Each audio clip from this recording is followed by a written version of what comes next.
Audio Jungle.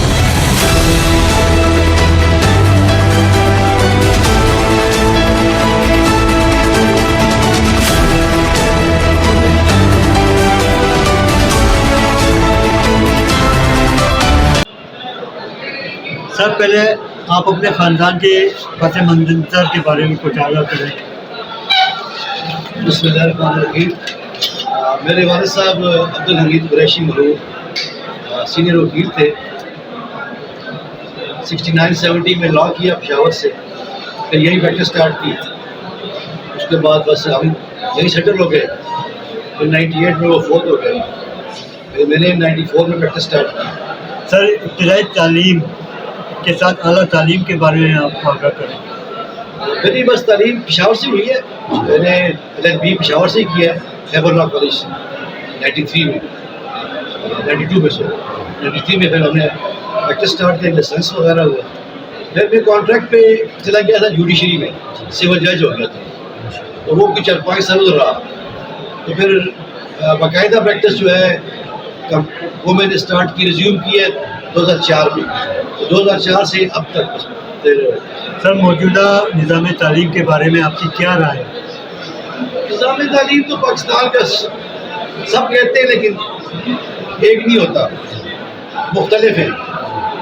دو syllabus چل رہے ہیں، ایک دیسی اور ایک انگریزی. وہ تو ظاہر ہے. سر آپ کو شعبہ قانون کی طرف آنے کا خیال کیسے آیا؟ بتایا میرے والد صاحب خود سینئر وکیل تھے اور اچھے ایکٹیو پالیٹکس میں بھی تھے. تو لہٰذا انہوں نے یہ سوچا کہ یہ فیلڈ بہتر ہے اس کے لیے.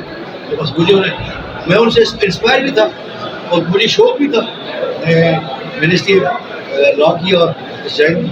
سر سول کورٹ سے لے کر سپریم کورٹ تک کا سفر کیسے محسوس کرتے ہیں؟ سفر تو سخت ہوتا ہے. جتنے بھی اسٹارٹس، جتنے بھی آپ کی جتنے بھی پروفیشنز ہیں، سب سے مشکل اسٹارٹ کسی کا ہے. تو یہ اس پہ پہلے آپ سیکھیں گے نا تو پھر کمائیں گے، پھر کسی کو نصاب دلا سکتے ہیں، پھر آپ کو کیس دے سکتے ہیں. سر کیریئر کے اس زمن میں کن شخصیات نے آپ کی رہنمائی فرمائی؟ والد صاحب، اس کے بعد پھر 2-3 اچھے ہمارے، ایک تو اللہ بخشے بیرسٹر ظہور صاحب تھے، تینوں کے بڑے اچھے وکیل تھے. میں نے ان کے ساتھ شروع میں کام کیا ہے. تو بس موسٹلی والد صاحب نے ہی رہنمائی فرمائی. وکلا کا کردار کلائنٹ کے ساتھ.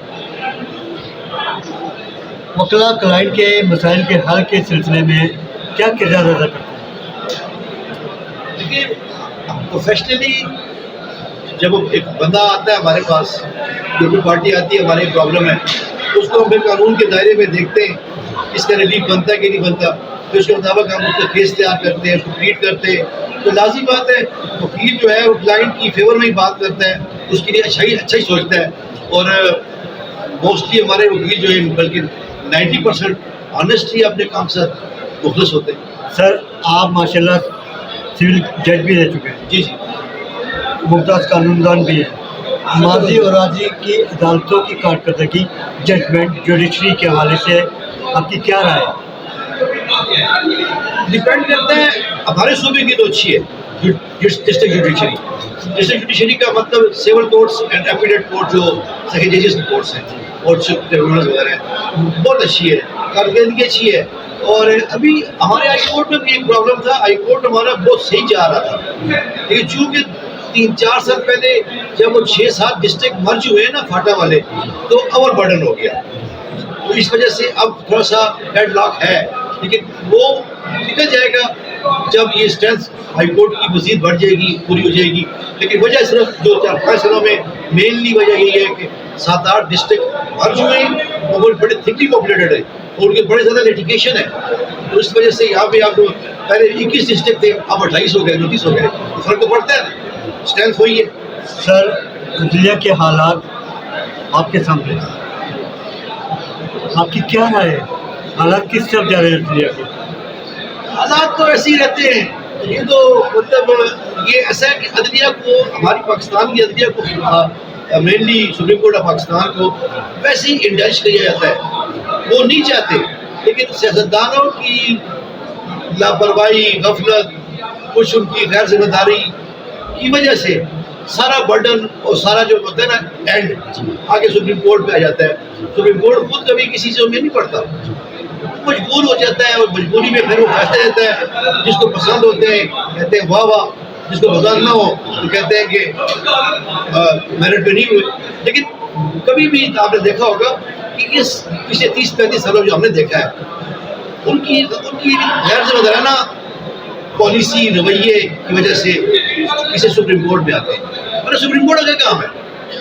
سر معاملہ 6 جج صاحبان کا, جج صاحبان کے خلاف کمیشن تشکیل دینے کا فیصلہ کس کا ہے؟ عدالت پاکستان کا ہے یا سیاستدانوں کا؟ یہ تو دیکھیں, یہ تو جو سامنے چیز آ رہی ہے وہ تو گورنمنٹ کا ہے, فیڈرل گورنمنٹ کا ہے, پرائم منسٹر صاحب نے کیا ہے. لیکن میری یہاں پہ اپنی ذاتی رائے ہے, ہو سکتا ہے غلط ہو, کہ کمیشن بعد میں ہونا چاہیے کہ جو ہمارا نیا قانون بنا ہے اس کے تحت 194 کے تحت آنریبل چیف جسٹس صاحب کے ساتھ 2 سینئر ججز بھی ہیں, ان کی مشاورت ہو جاتی. کیونکہ ڈائریکٹ معاملہ ججز کا ہے اعلیٰ عدلیہ کے, انہوں نے ایک شکایت کی ہے. تو یہ جو ہماری سینئر ججز ہیں, چیف صاحب اور 2 ججز اور, یہ اس کو دیکھ لیتے اور کسی کو خود انکوائر کرتے سیریس الیگیشن سے, اور پھر اس میں ان کا کوئی راستہ نکال دیتے, کچھ اپروپریٹ آرڈر پاس کر دیتے. اگر کوئی ایسی چیز سامنے آتی کہ اس پہ انویسٹیگیشن یا انکوائری یا ایویڈنس کی ضرورت ہے تو پھر کمیشن کی طرف جاتے ہیں. ڈائریکٹ کمیشن کی طرف جانا میری ذاتی رائے کے مطابق تھوڑا سا مسائل مزید بڑھائے گا. سر حکومت پاکستان نے چیف جسٹس ریٹائرڈ تصدق جیلانی صاحب کو کمیشن کا سربراہ مقرر کیا. اس معاملے کو کس حد تک حل کرنے میں کامیاب ہوں گے, اور ہماری ریاست جو ہے وہ بھی سنجیدہ ہوگی اس معاملے میں؟ جہاں تک وہ جو سربراہ ہیں کمیشن کے, وہ تو زبردست پرسنالٹی ہیں اور زبردست جج رہے ہیں, پھر ICJ کے بھی جج رہے ہیں, بہت بڑا آنر ہے پاکستان کے لیے. اس پہ ان کی کریڈیبلٹی پہ, ان کی کمپیٹنسی میں تو کوئی کوشچن نہیں ہے. اب رہ گیا کہ کمیشن تو کوئی بات آئی نہیں, 2 گروپ پہ گورنمنٹ کہے گی ٹھیک ہے, جو اپوزیشن ہے وہ کہے گی ٹھیک نہیں ہے, تو وہ اس لیے کہ یہ جھگڑا ختم نہیں ہوگا.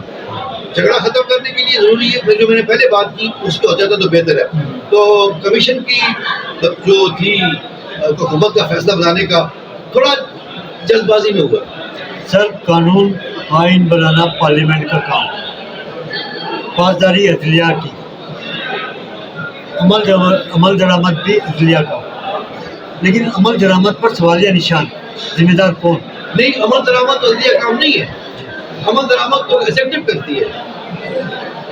ایک فرض کریں ایک آدمی ایک ڈپارٹمنٹ کے خلاف ریٹ آتی ہے, ریٹ الاؤ آتی ہے, اس لیے سیکرٹری صاحب کو وہ ڈائریکشن ایشو ہوتی ہے کہ تم نے ایک کام کرنا ہے, تو کرنا تو اس نے ہے. پھر COC فائل ہوتی ہے, وہ الگ بات ہے. لیکن عمل درآمد کام جو ہے نا وہ تو ایگزیکٹو کا ہے, سول بیوروکریسی کا ہے. سول بیوروکریسی اس کو امپلیمنٹ کرے گی. سر ڈیموکریسی تباہ, قانون ختم, سیاستدان پروموشن چھوڑیں گھر جائیں کیونکہ غریب عوام ٹیکس ادا کرتی ہے. آپ کی کیا رائے ہے؟ بالکل ٹھیک ہے, ہمارا ٹیکس ادا ہوتا ہے, غریب عوام ٹیکس ادا کرتی ہے, ان کو ڈیلیور نہیں ہو رہا. اس لیے ایک شخص شعبان کے مہینے میں اور رمضان کے مہینے میں وہ ٹھیک ٹھاک زکوٰۃ و صدقات کرتا ہے, اس کے مقابلے میں وہ گورنمنٹ کو انکم ٹیکس یا ریٹرن جمع نہیں کرتا. اس کی وجہ یہ ہے کہ عوام کا اعتماد نہیں ہے سرکار پہ, اسٹیٹ پہ, کہ ہمارا جو پیسہ ہے انکم ٹیکس کا جو ہم ادا کریں گے تو وہی وہ جا کے حقدار کو ملے گا. اس وجہ سے. اور دوسرا یہ کہ یہ جو سسٹم بنایا نا یہ ٹیکس کا, یہ حضرت عمر صدر نے بنایا تھا کہ آپ ٹیکس کو اسٹیٹ کو دیں گے اور اسٹیٹ آگے ڈلیور کرے گی عوام کے لیے. اس میں سب سے بیسک چیزیں تو ہیلتھ ہے, ایجوکیشن ہے, وہ تو دونوں یہاں پہ آئی نہیں. سر پاکستان کی عدالتوں میں تقریباً 25 لاکھ سے زائد کیسز التوا کا شکار, کلائنٹ پریشان, انصاف سے محروم, ذمہ دار کون؟ اس کی ذمہ داری جو تھی نا جی, وہ ایسا تھا کہ آپ کو یاد ہو 2000 ٹھیک ہے وہ عامر تھا, انہوں نے ہم نے اس کو کنڈیم بھی کیا, جناب پرویز مشرف کی بات ہے, اللہ بخشے ان کو. انہوں نے کچھ کام بڑے ملک کے لیے بڑے اچھے کیے. تو 3 ایک اس میں یہ بھی تھا انہوں نے اسٹرینتھ سپریم کورٹ کے ججز صاحبان کی بڑھائی تھی. انہوں نے یہی کہا تھا کہ یہاں پہ پولیٹیکل کیسز ہوتے ہیں تو ججز زیادہ ہوں گے تو عام آدمی کا کیس جلدی فیصلہ ہو جائے گا. لیکن اس وقت پھر چیف صاحب نے اس کو نہیں ان کو بات نہیں اچھی لگی تھی, وہ ختم کر دیا. اسٹرینتھ اگر اسٹرینتھ بڑھ جاتی, اور ابھی بھی اسٹرینتھ دیکھیں 25 کروڑ عوام ہے اور آنریبل 17 ججز ہیں, یہ فگر آج سے 30 سال پہلے بھی یہی تھا. تو اس وقت عوام تھی 16-17 کروڑ, 16-17 کروڑ میں بھی 17 جج تھے اور 26 کروڑ میں بھی جج ہے. تو مسائل تو اب ظاہر ہے قصور ان کا تو نہیں ہے نا. ایک انسان کتنے فیصلے کرے گا, 10 دن کے, 15, 20, اور وہ جو فیصلے کر رہا ہے اتنے روزانہ کیس بھی آ رہے ہیں. سر عدالتوں میں پہلے ہی جج صاحبان کی کمی, حال ہی میں سپریم کورٹ سمیت ہائی کورٹ کے جج صاحبان کا اپنے عہدوں سے مستعفی ہونا, آپ کیا سمجھتے ہیں کہ پاکستان کی عدالتیں اہم کردار ادا کریں گی؟ جوڈیشری پہ اثر پڑے گا, قانون پہ اثر پڑے گا ان کے؟ ایک دو بندے ریزائن کر گئے, ایک ریزائن کر گئے, ایک 209 کے تحت اس کنڈکٹ میں آ گئے. اس سے فرق اس لیے نہیں پڑتا کہ جہاں 17-15 سے فرق نہیں پڑتا. State supreme court of Pakistan کی ایٹ لیسٹ 30-32 ہونی چاہیے جو صورتحال ہے. اور اب تو کچھ نئے رولز بھی بننے والے ہیں کہ بھائی کچھ ٹائم دیا جائے گا, اس ٹائم کے اندر جو ویکینسی خالی ہو اس کو فل اپ کیا جائے. تو انشاءاللہ رولز بھی میرے خیال میں جلد بھی اپروو ہو جائیں گے. سر پاکستان کی عدالتوں میں آئین پاکستان کے ساتھ قانون موجود ہے, عدل, انصاف, ریفرنس ٹرائل کو کس نظر سے آپ دیکھتے ہیں؟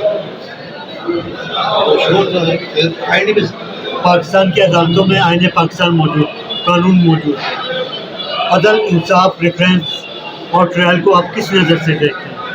اس کی بنیادی وجہ جو ہے نا ہماری اسٹرینتھ کا ہے. اگر آپ دیکھیں نا, میں پشاور کی مثال دیتا ہوں. پشاور میں ایک گرینڈ کنٹرولر کام کر رہا ہے, 3 کے 4 فیملی کورٹ کام کر رہے ہیں, اور باقی 25-30 سول جج کام کر رہے ہیں. اور یہاں پہ جو ہر ایک جج کے پاس 40-50 کیسز. یہی پورے پاکستان کا حال ہے. پنجاب میں زیادہ ہوگا, کراچی میں سے بھی زیادہ ہوگا. جو بنیادی چیز ہے کہ میرٹ پر ہو, اپوائنٹمنٹ جو بھی ہو سول جج صاحب سے لے کے ایلیویشن تک میرٹ پہ ہو, اور اسٹرینتھ زیادہ ہو. اسٹرینتھ جب تک آپ کی پوری نہیں ہوگی, ایک وومن کیپیسٹی کتنی ہے؟ وومن کیپیسٹی 6 گھنٹے کام کرے گی, 7 گھنٹے کام کرے گی, آپ اور اچھا کام کرے گی تو کتنے فیصلے کر سکتے ہیں؟ سر آپ کے خیال میں عدالتوں میں آئین ٹرائل جو ہے آئین کے مطابق ہوتے ہیں؟ آئین ٹرائل جو ہے, ٹرائل جو اس کی تو اپنی کتابیں ہیں, قانونی کتابیں ہیں, ٹھیک ہے جی. مینلی کتاب کرمنل پروسیجر کوڈ ہے, CRPC, اس کے تحت ٹرائل ہوتے ہیں فوجداری, اور CPC کے تحت سول ٹرائل ہوتے ہیں. اسپیشل لاز ہے, پروسیجر تو وہی 2 ہیں, CPC اور CRPC. تو آئین تو صرف اس میں آئین تو high court, supreme court of Pakistan میں ان کے مقدمات آتے ہیں, اور ٹرائل سے کوئی خاص الگ نہیں ہے. وہاں سوائے جو 10A ہے, آرٹیکل 10A کہ فیئر ٹرائل ہو, وہ تو ایک انہوں نے ایک آرٹیکل بنایا ہے آئین میں. آئین ایک کتاب ہے, ایک انسٹرومنٹ ہے جس کے تحت ملک چلتا ہے کہ بھائی فیئر ٹرائل ہوگا. تو فیئر ٹرائل کا جو طریقہ کار ہے وہ تو CRPC اور CPC میں ہی ہے. سر آپ کی نظر میں ملزمان کو سزائیں اسلامی اصولوں کے مطابق دی جاتی ہیں؟ نہیں, انگریزی لا ہے, انگریزی لا ہے. پاکستان میں تو رائج انگریزی لا ہے, شریف کدھر ہے؟ وجہ اس کی پاکستان میں ہم یہ دعا کرتے ہیں, میری بہت بڑی خواہش ہے, میں اس کے لیے تھوڑی جنگ بھی کر رہا ہوں. میں نے ایک کیس پہ فائل کی ہے شہید کورٹ میں کہ پاکستان میں اسلامی قوانین رائج ہوں. ہم مسلمان ہیں, اگر اسلامی قوانین رائج ہو جائیں گے تو کرائمس فیصلے بھی اسلامی قوانین کے تحت جب آئیں گے نا تو اس میں سزائیں بھی تھوڑی سخت ہیں. جب وہ سزائیں ہوں گی, اس پہ امپلیمنٹ ہوگا تو پھر یہ کرائم بھی ختم ہو جائیں گے. مثال میں آپ کو دیتا ہوں, یہ جو ہم ہر روز آئے سنتے ہیں, یہ جو بچوں والا واقعہ ہوتا ہے, اگر ایک سزا انگریزی قانون کے تحت پھانسی ہے نا, اگر ایک پھانسی بھی چوک میں دی جائے, چوک میں, یہ گناہ دوبارہ ہوگا, یہ سزا یہ گناہ دوبارہ ہوگا. تو یہ چیزیں کچھ جو چیزیں ابھی ہمارے ساتھ امپلیمنٹ ہے کہ جی پھانسی ہوگی اور جیل بھی ہوگی, تھوڑا سا امینڈمنٹ کرتے ہیں اسپیشل کیسز میں. یہ جو بچوں والا برائی ہے, جو گناہ والے کیس ہوتے ہیں, اس کو ایک سزا دے دیں چوک میں نا, تو کیا فرق پڑے گا؟ سر عدالتوں میں ملزمان کے خلاف جو شواہد یا شہادتیں موصول ہوتی ہیں وہ سزا سنانے کے لیے کافی ہوتی ہیں؟ یہ تو ڈیپینڈ کرتا ہے نا. دیکھیے